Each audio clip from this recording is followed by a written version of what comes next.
استفاد برو بلاد زاي يقول بالسعير والباطن وليستقامة والسفن يقول بالسعير والباطن وليستقامة والسفن.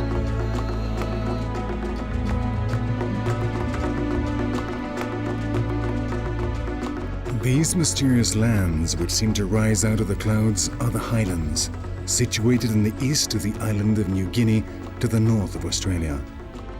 The western half of the island is Irian Java, part of Indonesia, and this, the eastern half, is Papua New Guinea.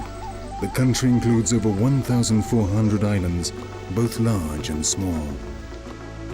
In PNG, as this country is popularly known, there are around 1,000 distinct ethnic groups speaking over 800 different languages.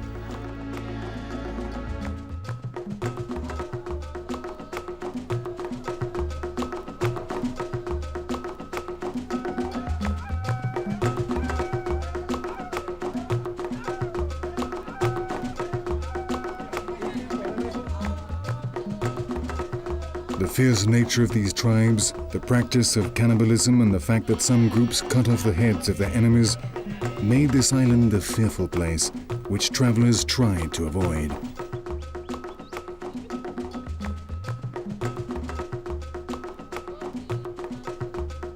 Sailors who did find themselves sailing close to these coasts told of how the natives had attacked them from the cliffs, leaving the decks of their ships covered in arrows and spears and crew members wounded. New Guinea was a remote place that no one dared approach, and so it remained unexplored for many years. In fact, until the start of the 19th century, when the English and the Germans took possession of some coastal areas, New Guinea did not even appear on maps of the world.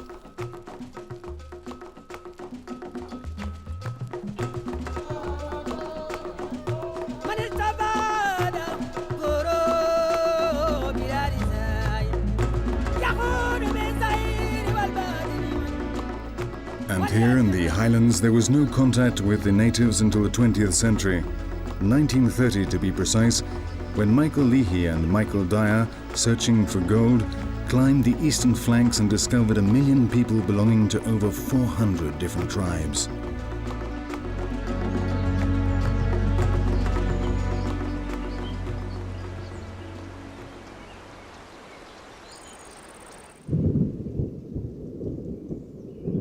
This region is very rugged, with a series of mountains reaching heights of up to 4,000 meters and forming numerous valleys of dense vegetation, where the different ethnic groups live practically isolated from each other. The majority of the villages are inhabited by just one family or a single clan. The houses are made of bamboo with roofs of palm leaf. Yam, juca, maize and sweet potatoes make up their daily diet. The main source of protein comes from the pigs, which they take great care of. They live in an enclosure joined to the house and are the sign of their wealth.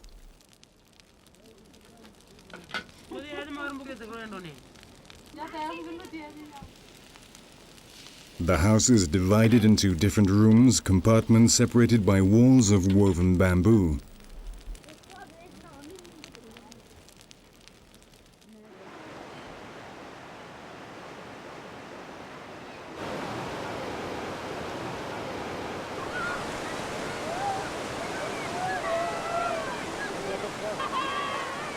Another source of protein is fish, which they catch in the many rivers in the region.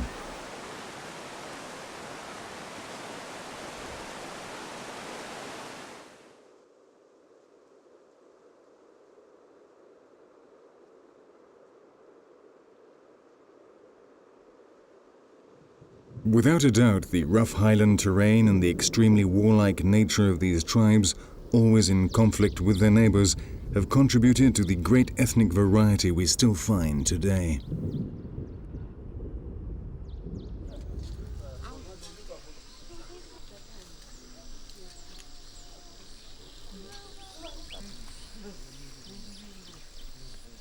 Each group decorates their bodies in different ways. specific, characteristic colors and designs. They paint themselves for many different ceremonies, but perhaps the most typical is the Sing Sing, a ceremony at which they dance and sing. Sing Sings are organized to celebrate many different things, though some take place on specific days each year, and for these many different tribes come together, arriving from even the most remote villages. Using the same colors, each one paints his face with his own design, almost always inherited from his ancestors, as are their headdresses, made from bird of paradise feathers.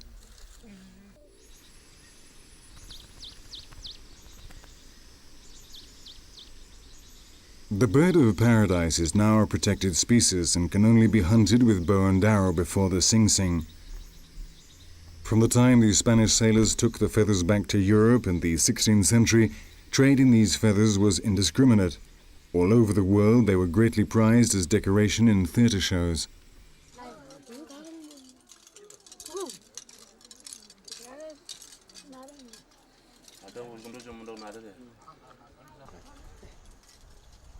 The Highlander peoples are proud and maintain their customs and traditions. Despite the daily impact of Western influence, they never miss an opportunity to show off their feathers.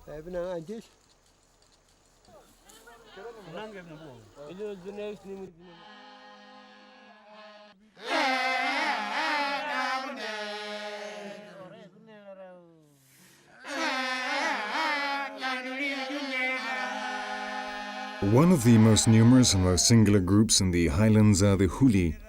They live in the western highlands around the city of Tari. Their first contact with white men on Australian patrol near the river Tagali was in 1935.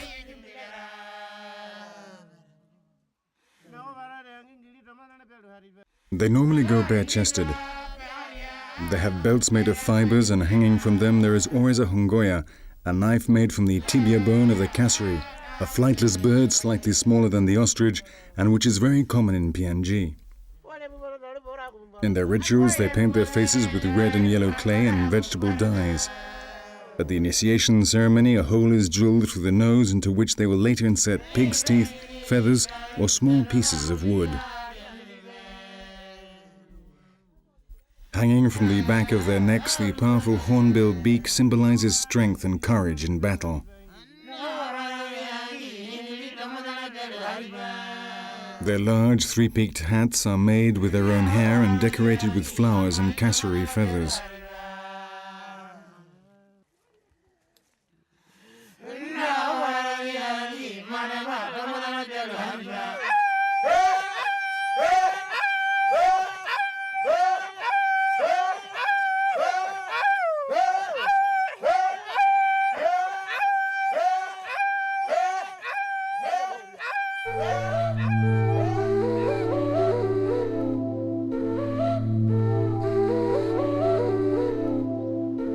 The geography of the highlands and the constant battles between the different groups make communication very difficult. At the moment, access to the western region is impossible due to the wars among the tribes, which cause 5,000 deaths a year.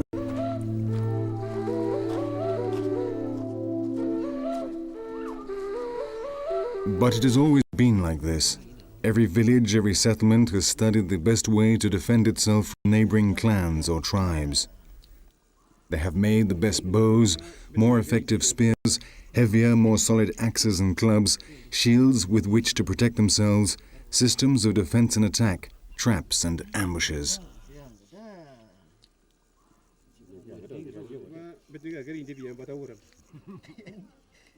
Perhaps the most ingenious of all are the Mudmen. They live near Goroka along the upper reaches of the Asado River, and hence they are also known as the Asado. Their strange means of defense is to turn into spirits and frighten off their enemies.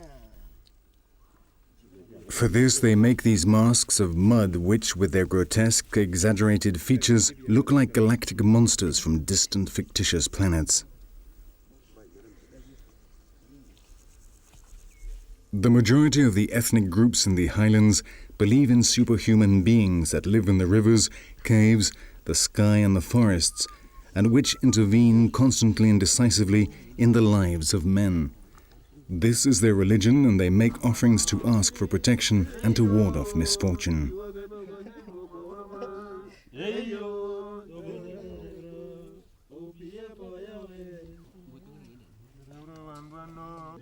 These supreme beings are called Dhamma. Between them and humans stand the Damini, the spirits of their forefathers.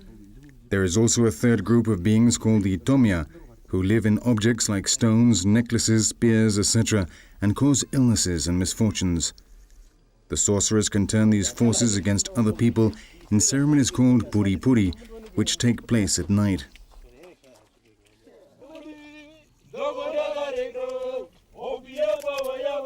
Once they have finished their masks, the warriors daub their bodies with clay, which they will later dye grey with another more liquid type of mud.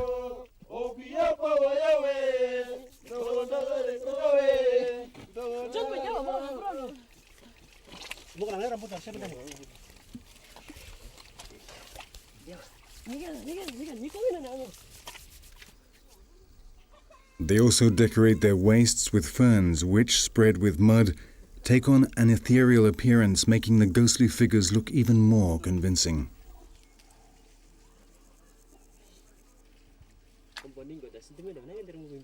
Their mouths, noses, and ears are encrusted with pig's teeth, giving their fantastic creations an even more ferocious appearance.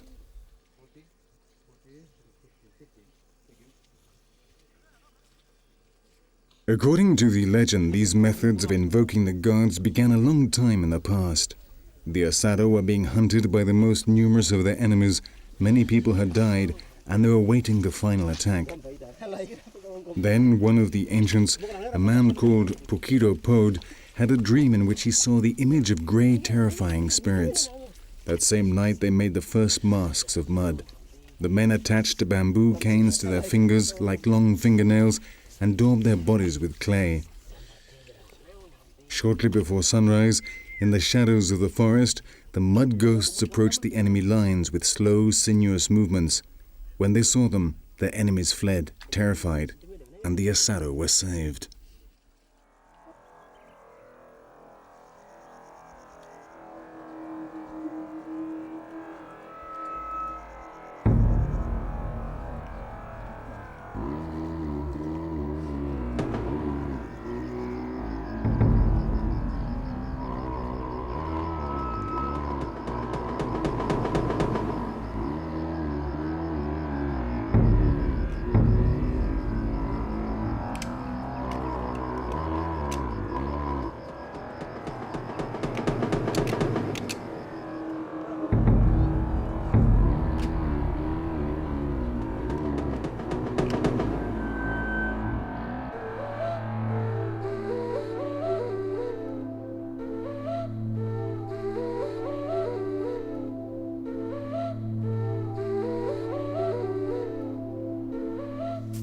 In the highlands, the production of high-quality tea is being promoted. The heavy rains are good for this crop. Many highlanders work on these plantations, and so they are becoming part of the new economy. It remains to be seen if this is a good thing, or if it'll mean the destruction of their traditions, as in so many other places.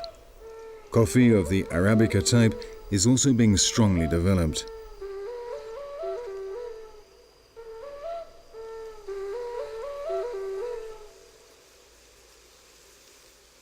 Almost along the line of the equator, these highlands display a savage ferocity, chaotic landscapes which hide a sublime beauty. The subtle softness of the queen orchid along the tortuous path of the furrows etched deep into the land.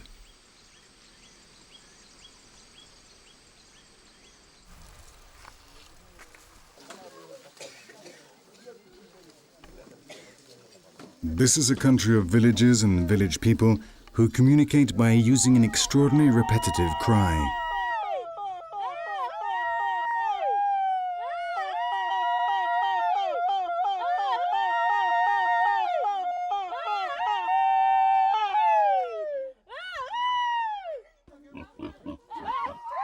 The women are in charge of the pigs, the true wealth of the Highlanders. Sometimes when they are breastfeeding their young children, the women will also suckle the young pigs.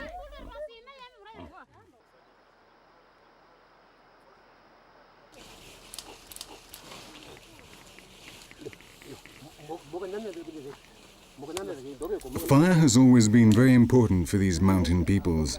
They know how to light one, whatever the circumstances, and though now they can easily get matches or lighters, the Eneka show us how to light a fire in a matter of seconds, using just a few pieces of dry straw, a fine strip of bamboo, and a splintered trunk.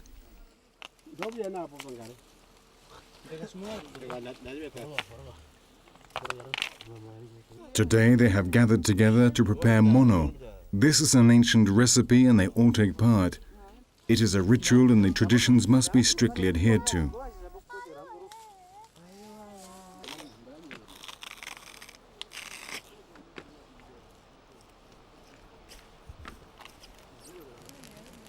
They make a large fire and place stones on it to heat up.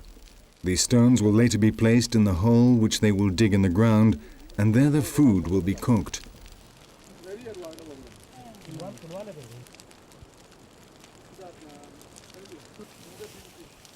Meanwhile, they get the food ready, they cut the squash, peel the yam and the sweet potatoes, clean the grim, a type of vegetable similar to spinach, and remove the leaves from the corn cobs. The monos, the main ingredient, are small sweet bananas which they scrape with a bamboo cane knife, shredding them into small pieces. Once cooked, this pulp will be of the texture of a thick sauce.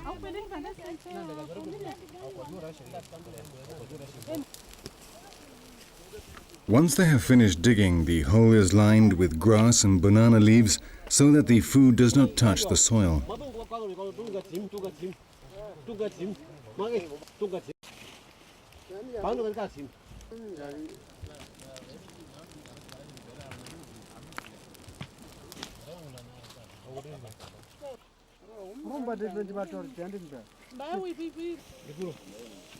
Then they place the red-hot stones in layers, separated from the food with banana leaves.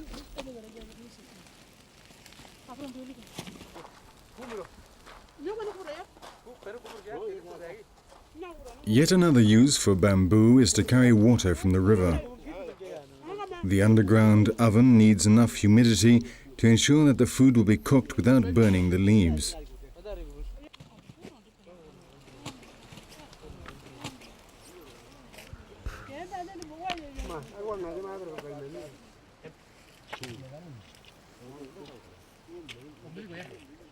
This region of the highlands has always been self-sufficient. Before there was any contact with the outside world, the million natives that lived here got all the food they needed from the land.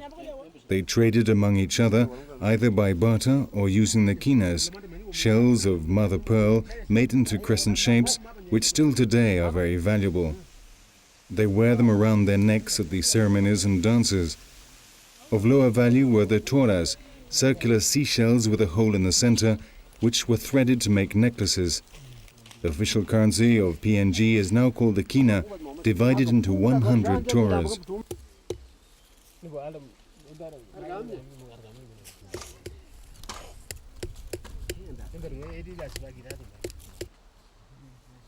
Bamboo is their most important raw material. They crush and peel the canes, then weave them together to make the walls and the floors of their houses.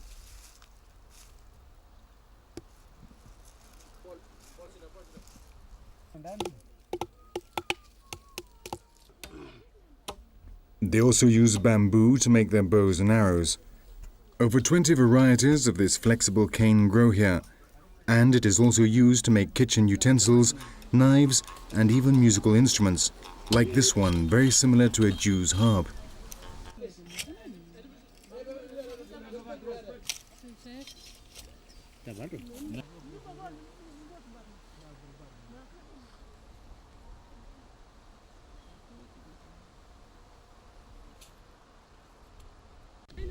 Each man takes care of his own weapons. From when they are children, they learn to make spears, bows, axes, and different types of arrows like this one with 3 tips, which is especially good for hunting birds.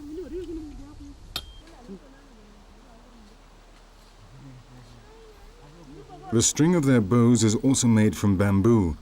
A fine strip, slightly more than 1 centimeter in width, is softened over the fire and then fixed to the ends of the bow to give the necessary pressure.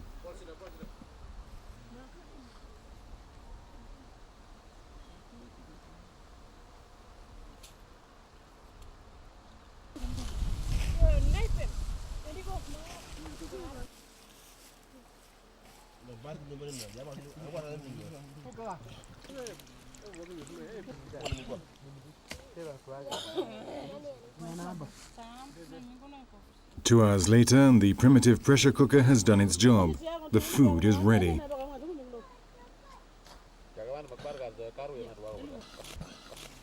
Taking care not to burn themselves on the still hot stones, they take out each layer of leaves with the different foods ready to serve.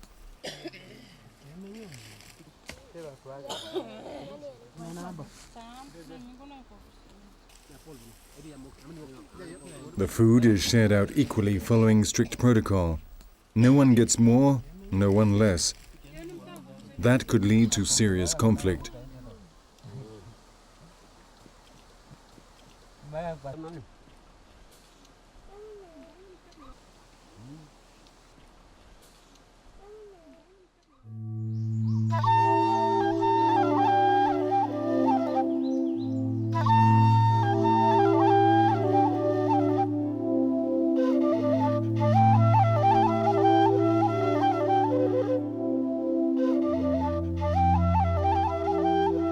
We are going down the west side of the highlands. The landscape changes dramatically.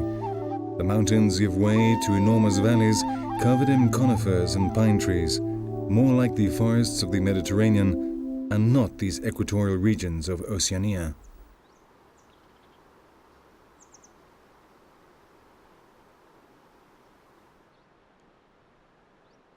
We are going to see the mummies of the Enga or Kuku Kuku. That is the name normally given to these people who live on the plains of the Aseki River.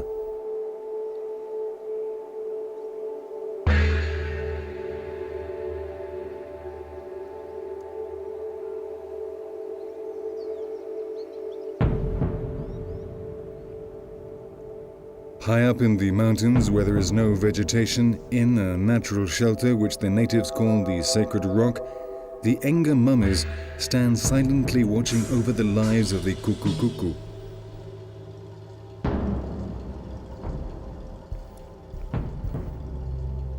Cannibalism has always been common practice among the Kuku Kuku, and it is this that has made them legendary. They ate thieves and prisoners of war after fattening them up. Charles Higginson was the first white man to come in contact with them in 1907. He described them as fierce cannibalistic warriors, always ready to start a war with a neighboring tribe. Leaders and warriors who died in battle were mummified. The body was placed in the fetal position in the kitchen and a fire was lit to smoke it. When it began to smell, the wives would rip the skin off and tear out the intestines, which were eaten by the closest relatives in order to acquire the qualities of the deceased. Then they continued smoking the body for 4 or 5 months until the flesh was totally dried out. It would then be taken up to the Sacred Rock and placed in a sitting position, looking into the distance, or in a type of bamboo basket which they nailed to the ground. Other tribes left them hanging from the trees. Very few Kuku Kuku now mummify their dead, but they have lost none of their warlike nature and tribal conflicts are still frequent.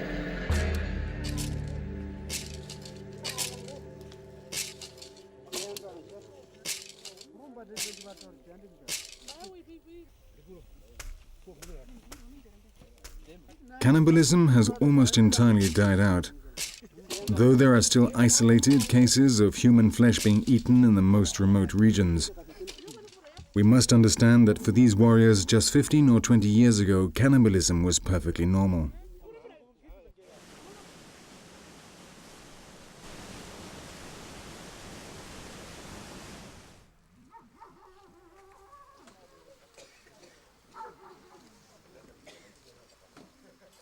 The land where the Kuku Kuku live is very rugged and covered in jungle, but even here we find representatives of the most radical religious sects from the West. They are everywhere. In Papua there are over 100 different churches. They started coming in the 50s when in Papua New Guinea there were still around 2 million natives living practically in the Stone Age.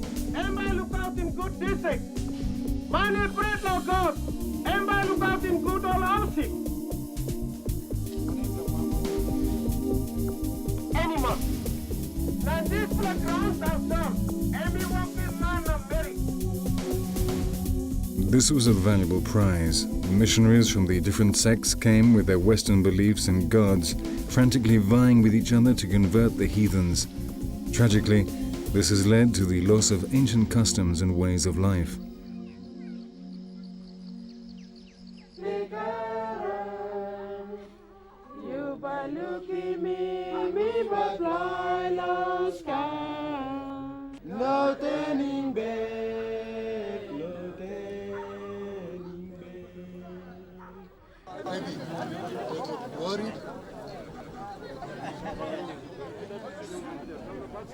Again in the highlands, we have come to witness a compensation meeting. After the requisite greetings, the two tribes sit down facing each other along the mountain terrace. The tribe on the left have to pay compensation to the other tribe. One of them killed a man from the other tribe, and they're now going to discuss how much they will have to pay his family. Each group has its own interpreter, who understands either the language of the other tribe or Pidgin, the lingua franca, which is spoken by more and more people. It is the only way to communicate in a country with over 800 different languages.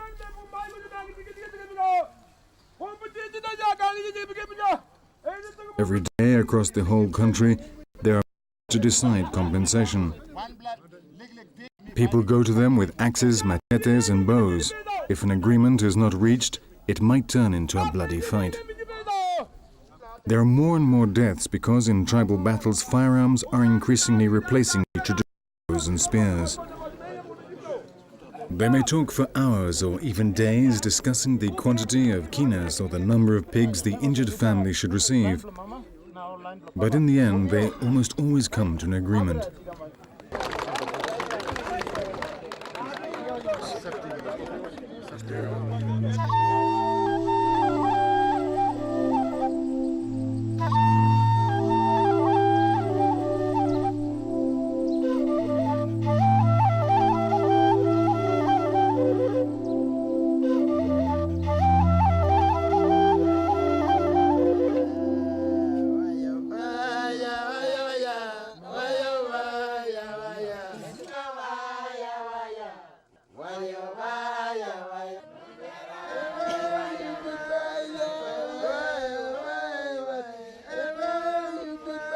An important institution for these peoples is the Tanimet, or courting ceremony. This man dressed in huge feathers is the matchmaker, and he's in charge of the courting ceremonies. A Tanimet can last for days or weeks. The men invite the women from a different village. The Highlander culture is exogamous. It is forbidden to marry relatives, and so they have to look for wives outside their own village. Men can have as many wives as they can support, but the women can only have one husband.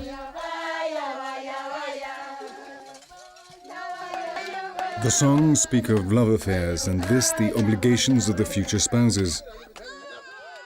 Following the indications of the matchmaker and under the watchful eye of the older women who have brought the girls here, the men constantly move around, courting all the women.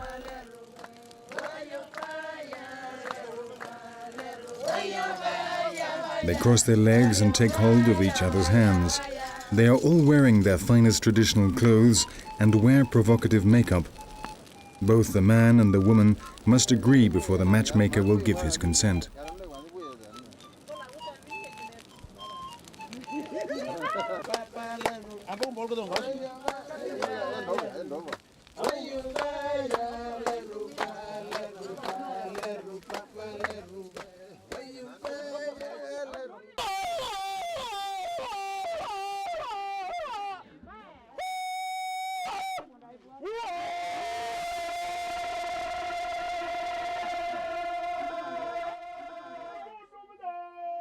The wedding is very simple. The two families get together and the groom pays the dowry to the parents of the bride. From 15 to 30 pigs, domestic utensils, and a few kinas, which the bride will attach to her dress.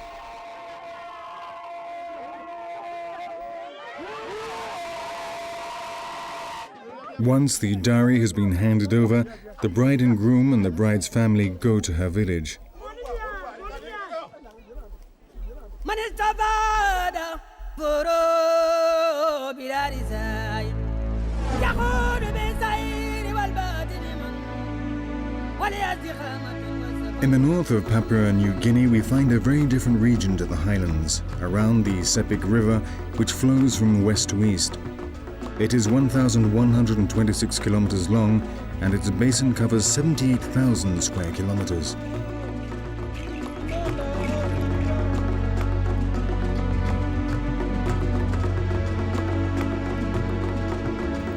It is a river of deep, slow-running waters, and it carries enormous quantities of mud. When it flows into the Bismarck Sea, its brown waters stain the sea for miles out. Human activity in the basin of the Sepik River goes back around 40,000 years. About 200 different languages are now spoken here. The first contacts with foreigners were with the Chinese or Malaysians who came to hunt for the birds of paradise. In 1885, the German zoologist Finch was the first European to reach Sepik, and he called it the Kaiserin Augusta in honor of the wife of the German emperor. Despite the fact that there are hundreds of different tribes, they do have some common characteristics. One of these is the enormous houses they build, and for this bamboo is the most important material. With strips of bamboo, they tie and join the frame and make the floor. The walls and roof are made with bark from palm trees and banana trees. On the outside of the house, the effigy of the family spirit protects those who live there.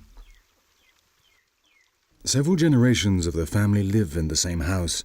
They only build a new house when they need more space.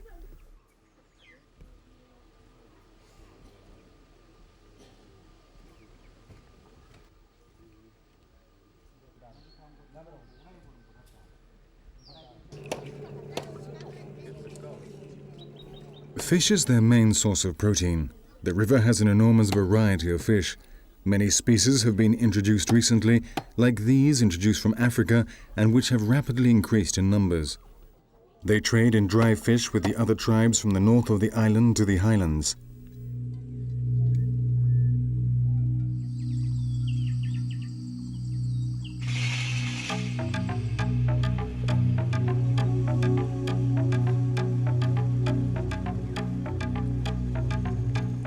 This is also the land of the crocodile men, the sacred animal of the Sepik.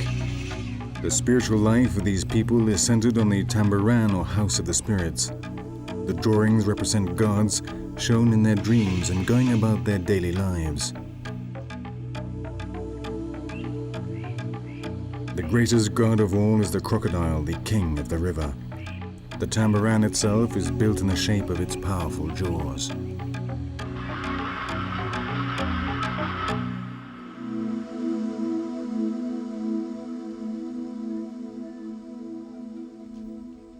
The tambarans, also called boathouses, are generally in the center of the village. They are large, up to 40 meters long, and are generally in places where the waters do not reach, even when the rivers flood. Women are forbidden to enter. Inside, the men meet to invoke the spirits and to take decisions which will affect the community.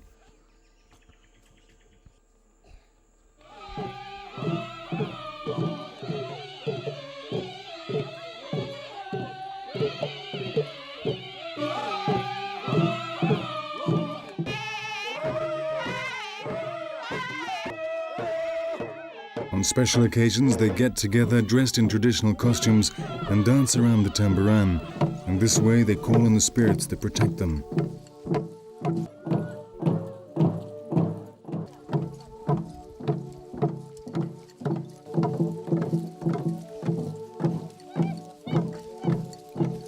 From within the tambaran comes the magic music that tells the dancers what they must do.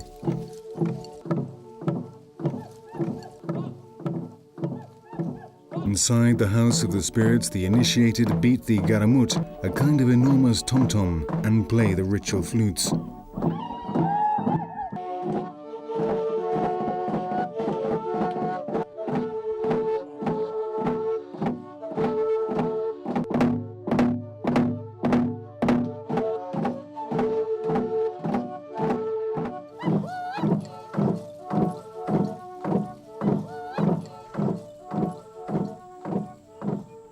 These calm waters of the Sepik hide a mortal danger.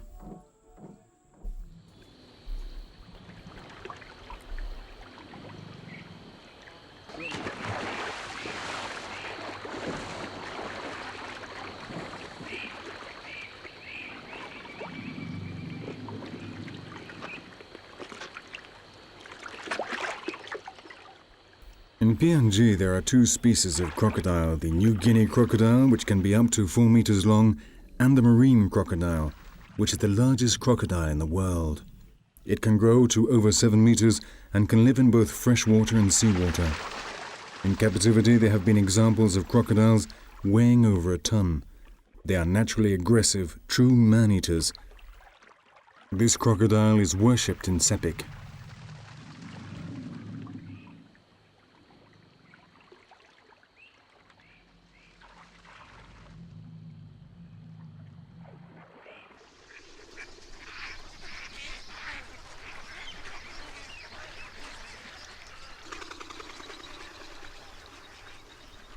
This is the best conserved region of Papua.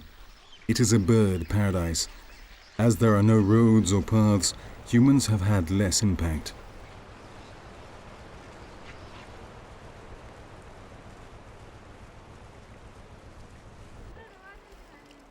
Sagu, from which they make bread, is the daily food for these people.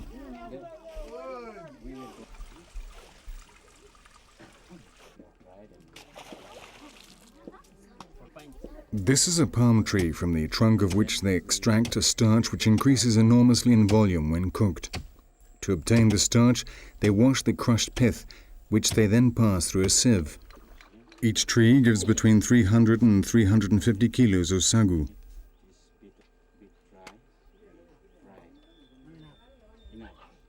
When it is dry, they grate it and obtain a flour which they use to make bread.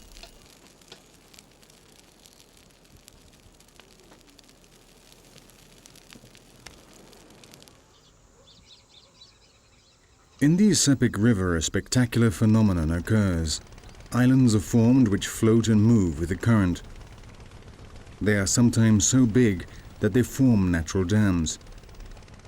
The water has to flow around them, creating a vast, rapidly changing network of canals and lagoons.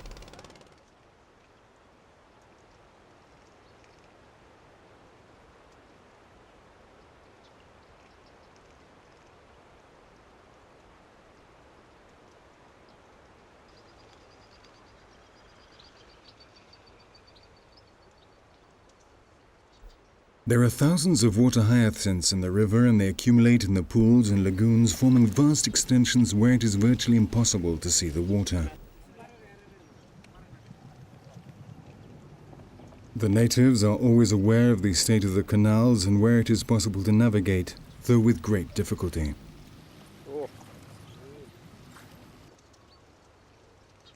The hyacinths have large hairy roots which, crossing and intertwining, reach down into the mud of the river.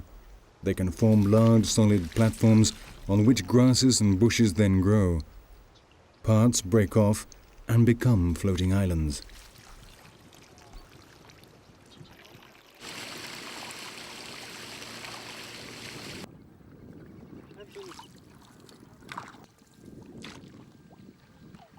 As these plants rot, tannic acid is formed, giving the river the color of strong tea. These waters are called the black waters.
Magic is always present here in Sepik.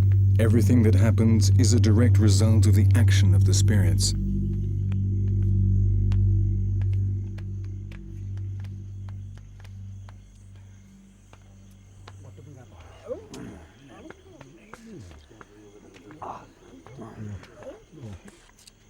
When someone believes he has been the victim of a spell, he goes to see the specialists who will get together in the Tambaran and invoke the protective spirits. They eat large quantities of betel, a stimulant which helps them go into a trance. When the moment is right, the Tonoko will cut the spell with an axe.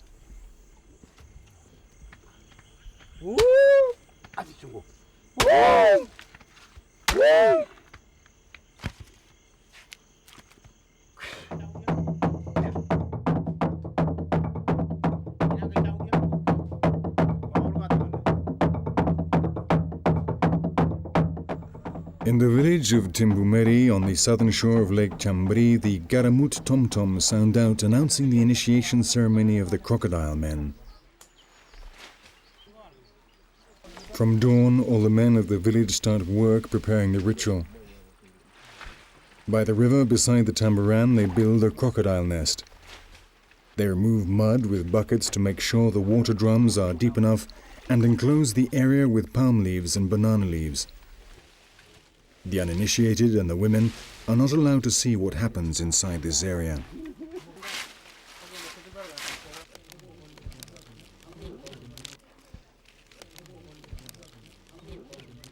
Meanwhile, the young fashion shapes from palm trees, representing the heads of these sacred reptiles.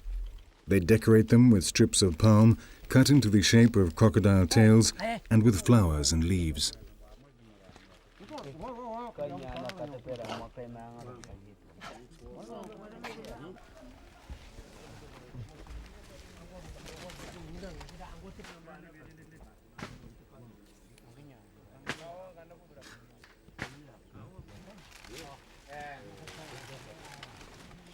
The walls of the enclosure are closely woven. From outside, no one can see what is happening inside the area which represents the heart of the spirit of the king of crocodiles.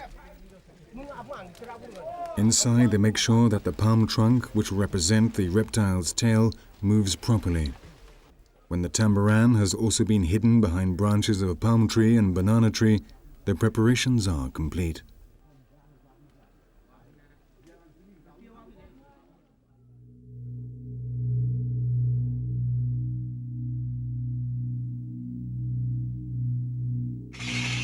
The men of these societies in Sepik subject themselves to real torture.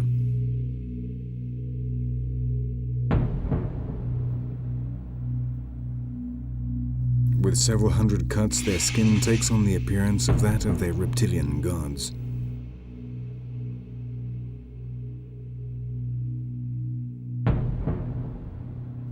The incisions around the nipples represent the eyes of the crocodile. Those on the shoulders, the torso, the upper arm, and the back symbolize other parts of the crocodile's body.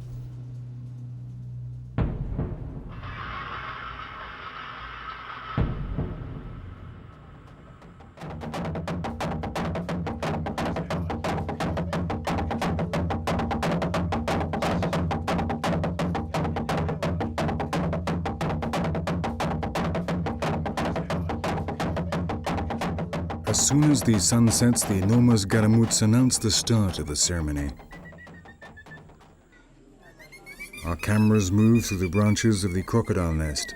Inside, 7 naked men exhibit the 2 water drums, feminine and masculine.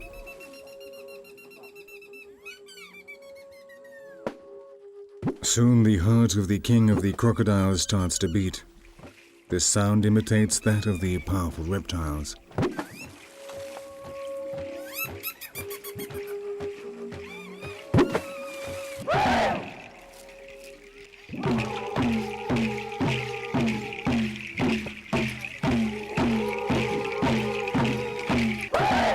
Outside, dozens of warriors dance to the beat. In unison, they shout encouragement to their god who moves his palm tree tail in approval.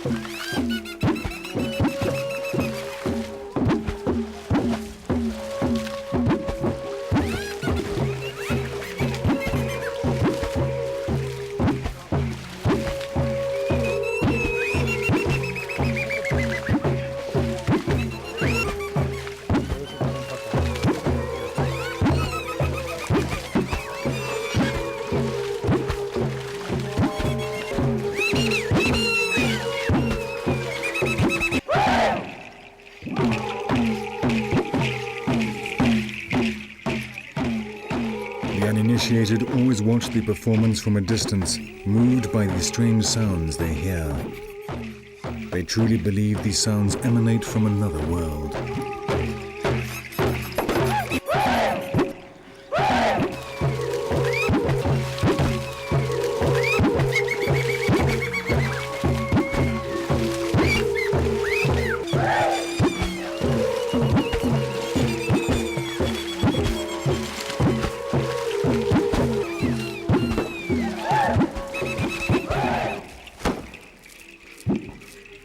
The warrior chief beats the ground with his ceremonial tail.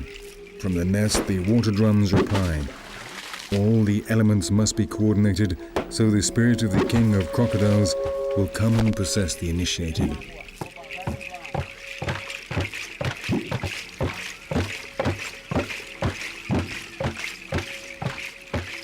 They believe that in the beginning there was only water. The crocodile then created the earth and formed an enormous crack in it. The crocodile then fertilized it and gave rise to all the species of the earth. He then opened his mouth, and from his upper jaw came the sky, and from the lower jaw, the ground.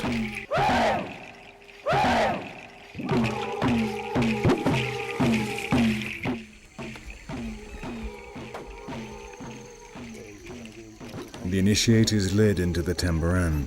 On this occasion, it is a man who had already been initiated but had lived for many years outside his community. Now, by means of sacrifice, he publicly reaffirms that he belongs here and wishes to rid himself of the outside influences that have contaminated him.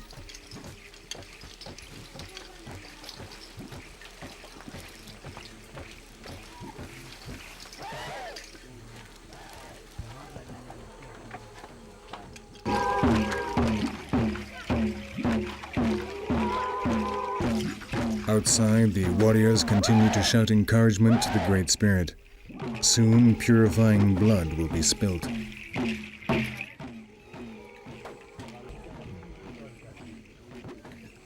Lying on a board and aided by an acolyte, the initiate awaits the contact of the knife. He will have eaten narcotic plants which daze him and dull the pain, though on this occasion his skin will be scarred with only the final few cuts of confirmation.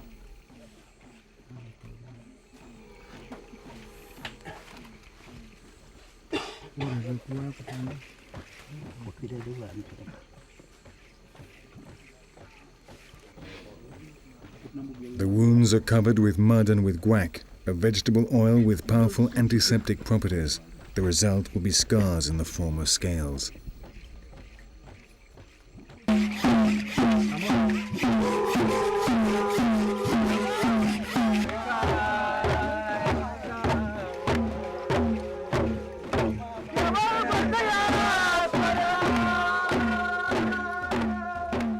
The initiate is led to the nest of the Great Spirit.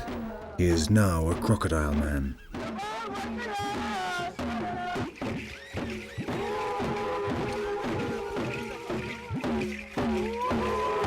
Tradition has been followed.